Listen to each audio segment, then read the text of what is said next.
Obscure games can gain resurgence of popularity at the strangest times, and for the strangest reasons. And when that happens, you can bet that I'll be interested. It's probably not surprising that there's no shortage of Winnie the Pooh themed video games out there. However, one in particular has suddenly gained a massive wave of attention thanks to quite an unsettling discovery. Piglet's Big Game is seemingly an innocuous licensed tie-in game to Piglet's Big Movie, specifically the version for the PS2 and Nintendo GameCube. That is, until you play for a few hours and discover some very foreboding level designs and soundtrack. Creepy kids games aren't anything new by any means, but finding sincereness in a game made for preschoolers is a lot less expected. So of course, I wanted to see what all the fuss was about and play the game for myself. Is this baby's first survival horror? Is this innocent looking game actually pure nightmare fuel? Let's find out together. When the title screen appears, we get to see Piglet's gigantic ass on screen. Then, we're taken to the introductory cutscene. And honestly, I was pleasantly surprised at what I saw. This is some genuinely great animation, even bearing in mind that this is pre-rendered. It's certainly much better than I would have expected from a game made to take advantage of a then newly released movie. Really, this animation is downright beautiful. The story begins with everyone in the 100-acre wood doing what they usually do. We then see Piglet running away in fright from a scary face, before bumping into Christopher Robin. The boy then tells Piglet that he needs to stop being a pussy-ass bitch and face his fears. You know what, Piglet? You need to face your fears. When the gameplay begins, we're taken to some explorable menu screens, which is very cute. We're then prompted to look into a telescope so that Piglet can spy on his sleeping friends, like a creeper. Your objective is to dream drop into the dreams of his friends in order to solve their problems, and so that Piglet can become braver. Each of the characters' dream worlds are designed to match their personalities. For example, Pooh's dream here is a Candyland full of sweet treats, and Roo's dream is a creation of his arts and crafts. The level designs are quite simple and easy to navigate, but are oozing in detail and charm. You can tell that each area was designed with care and attention to detail, and the gameplay graphics look great. Plus, there's a very pleasant sounding soundtrack, at least before a certain point, but we'll get to that later. Also, this game was made back when Peter Cullen was still voicing Eeyore, so that's fun to hear. Thanks for noticing me. This is a basic action-adventure game, where you find and use various objects in order to solve problems and proceed. Oh, do be careful, Piglet. This caramel is quite sticky and I seem to have found myself, rather stuck in it. Well, I certainly hope that's caramel. The puzzles are pretty simple, and the control interface is easy to use, which is perfect for teaching young kids critical thinking and problem-solving skills. See, video games are good for you. And besides Peter Cullen, we have the usual voice cast for the characters at the time, which is always enjoyable to listen to. You haven't seen my little Roo, have you? I don't know where he's gotten off to. However, Piglet's inception adventure is not without peril. After all, this game is all about facing his fears, and to do that, he needs to face off against his enemies. Literally. The basics of combat, if you will, is to alert the enemies to your presence. That's why you're prompted to enter a confrontation, where you'll need to quickly press a series of buttons in order to scare the enemy with a brave face. Once defeated, they'll turn into a ball of green stuff, for some reason. You have to be quick though, because the enemy will be making a beeline straight to you. It's best if you make sure that there's already a bit of distance between you before combat, though you can simply disengage without consequence if they get too close. If they do manage to catch you, they'll scare poor Piglet, and he'll even look frightened on the loading screen. However, having a pep talk with Christopher Robin will raise his spirits right up. It's also a good idea to give the set pieces a good kick, because they'll give you cookies. Cookies are important, because you'll need them in order to buy new brave faces, and you need all of them in order to complete the game. Occasionally, you'll have segments where you'll be playing as Tigger or Pooh. Tigger has stealth gameplay, where you'll need to reach the edge of an area without getting spawned by enemies. I'm not usually fond of stealth missions in non-stealth based games, but I don't really mind these ones, since they're pretty easy. Meanwhile, Pooh's gameplay involves him making a mad dash for the exit, because his loud-ass stomach gave him away immediately. It's actually kind of funny and ironic that the loud and bouncy character has a stealth gameplay, while the quiet Solomon is forced to run for his life. You kinda think that the two should be switched up. While the action-oriented gameplay certainly isn't personally difficult, I can still see little kids having some trouble with this, especially later on. That's when enemies will start switching things up, like rotating the camera or hiding some of the button prompts. Still, it's good to have a challenge, and being challenged in a variety of ways as a kid is probably a good thing.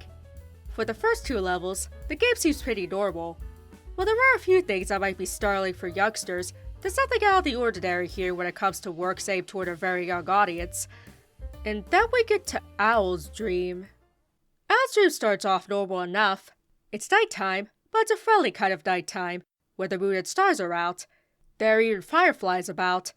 So we'll just go to the library, which is fitting for Owl, given his love of knowledge. And that's when our ears are greeted with this.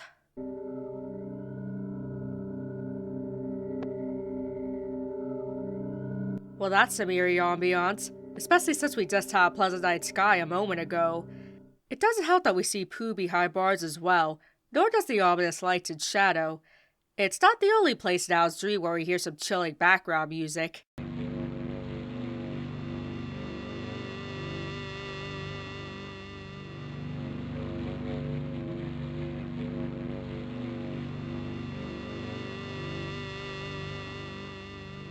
Geez, Owl, anything you need to get off your chest? But that's only the beginning of this unexpected trip down Nightmare Lane. After Owl's Dream is Eeyore's Dream, which again starts off innocently enough.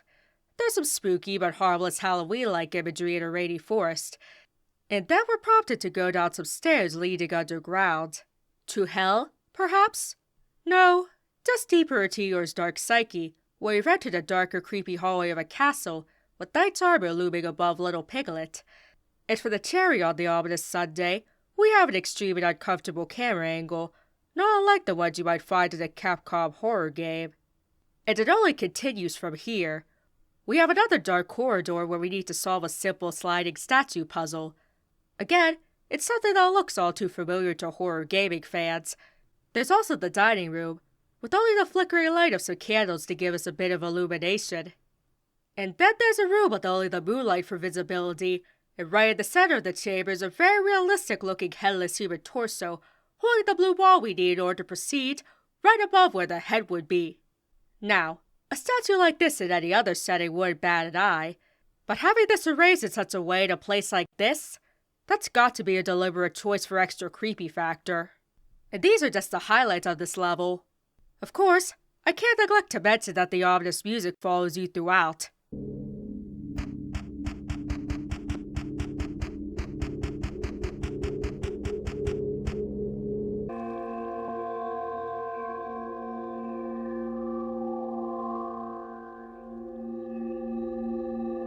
I guess it's not surprising that Saturus Prime here would have such a bleak dream level.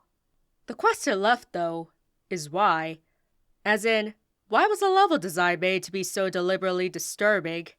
I've seen comparisons to Silent Hill, especially regarding the soundtrack, but visually, it reminds me more of Resident Evil, Haunted Ground, or even Devil May Cry. Either way, definitely not something I'd expect from a Winnie the Pooh game. And honestly, if the music didn't sound like you had to constantly look over your shoulder to see if some hellish abomination was following you, this level wouldn't be so bad. A bit spooky, perhaps, but only mildly so. That music, though, really ties it all together with a bone-chilling ribbon. And somehow, the family-friendly imagery makes it uniquely disturbing. Sure, we all know that nothing bad will happen to us or our friends. After all, it is an officially licensed Winnie the Pooh game. But still, what if this time we go into the next room is different? I'd almost think that this is a real-life creepypasta. The only thing missing is the gratuitous amounts of violence and hyper-realistic blood and gore. After this level is done, though, things are bright and cheery again. Rabbit's Dream involves him in his garden, and Tigger's Dream takes place at a carnival located right in the center of the Four Seasons. And aside from giving us one last unexpected soundtrack spook, there's no hint of anything disturbing from here on out.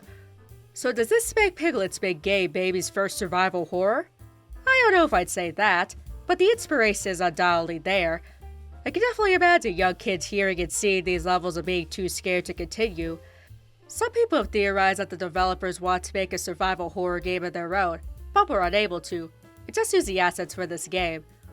While that's certainly a possibility, I also think that the idea of this being an elaborate prank is a pretty funny thought. Maybe the developers got bored of making Disney licensed games and thought that they'd shake things up a bit with a light survival horror experience.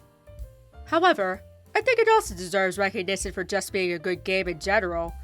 It would be all too easy to half-ass not just a licensed game, but a licensed game for a very young audience. And yet, it's clear that the developers pulled their way into making a good-looking and fun game. There are AAA game developers today that don't put in half as much effort into their games. But Piglet's big game is not just a fun game for preschoolers to play, but an enjoyable experience for parents to have with their children. I think this will be a cute activity for parents to do with their young kid to get them interested in gaming early on, and maybe help them with some of the more difficult parts. Although the parents might need to take the reins during certain levels. Mind you, I'm not at all saying that things for little kids should be sanitized and forbidden from showing anything bad ever happening. In fact, I think it's a good thing to show conflict in even some perilous situations. But if you showed Audi or levels to someone, and asked if those should be in a game for preschoolers, chances are, they'll give you a firm, hell no. And that's my experience with the Winnie the Pooh game that went viral. Will this get lost in a sea of dozens of other videos covering this game? Maybe. But if you did manage to find this one, then hopefully you enjoyed watching it. And if you have any personal stories about this game that you'd like to share, then I'd love to read about them in the comments. Thanks so much for watching. If you enjoyed the video, be sure to click like, and subscribe if you want to see more.